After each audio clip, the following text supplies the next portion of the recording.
Good morning and happy Christmas to all who have tuned in for a Christmas message today. The thoughts I'll share spring from the Lord's birth itself as we read in the Gospel of Luke.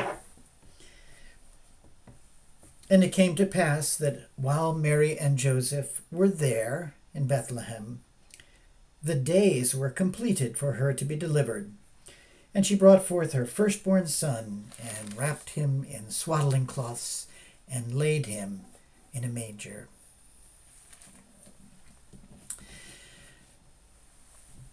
One week ago today, I had the privilege of holding an infant who was just a few days old, and it brought me inexpressible joy. And here I want to describe to you why this brought me such joy, but I realize that I can't. And that's, of course, what inexpressible means. But I can appeal to your imaginations to recall similar experiences that you've had. A good part of the joy of holding a newborn babe relates to peace. When you're holding a tiny infant, there's very little else that you can do other than just pay attention to them. They're so vulnerable.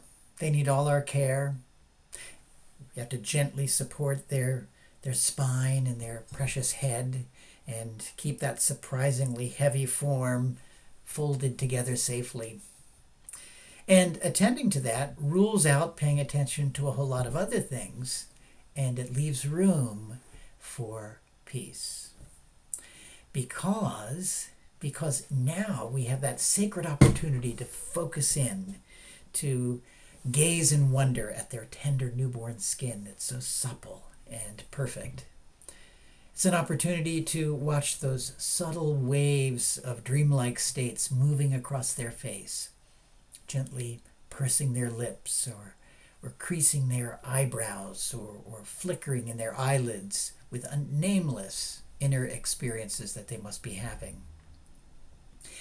And then we look at those tiny hands and little precious fingers completely at ease.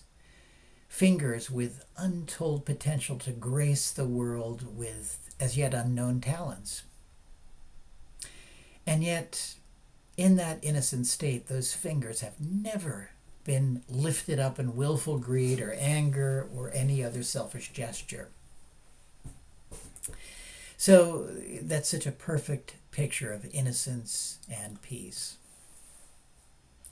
Another miracle, I think, is to feel the warmth that radiates from a little infant. And we think of their soft, tender clothes as keeping them warm, but in reality, those sweet-smelling clothes are simply holding in the child's own warmth, the warmth of life. That's truly a miracle. Warmth imparted by God with life to a new creature, a new creation, which then appears to be generating its own warmth of life. Just a testament to the Lord's desire for us to experience life as our own. Well, I'm getting carried away here. The thought I started with is that when you're holding that tiny infant, it really takes all of your attention. And you're kind of tied down. And that is an opportunity to enjoy the wonder and the peace of those moments. You may have other things that you need to do or want to do, but you simply have to put them aside. And then if you're willing to get into the sweetness of that little child, you find yourself richly blessed. Well, reflecting on this, it made me think of the peace that we can enjoy on Christmas Day. I mean, so much has gone before, so much labor, so much anticipation of the day. But now that the day's here, it is what it is, and all we can do is really be present in it. Oh, there's still some chores to do to help the day unfold, but there'll be no more waiting and no more anxious or frenetic preparing. The day is here. And hopefully for us, it brings a sense of peace. Peace leavened by the presence. presence, or the thought of loved ones. Now, at the Lord's birth, Mary and Joseph undoubtedly experienced the wonder of that newborn child, which child, by the way, truly was generating his own warmth of life. He was Emmanuel, God with us. The sense of innocence and the sense of peace must have been overwhelming for Mary and Joseph. And the angels rejoiced. They sang of peace on earth and goodwill among men. Strangely, though, in a way, that peace on that day was just a promise of what could be. That child had not accomplished its wonderful work of redemption, and yet the wonder of a newborn, any newborn, actually brings a sense of untold potential and a blessed sight of the end in view. It holds a limitless unfolding with no actual event to limit it, to cut it short.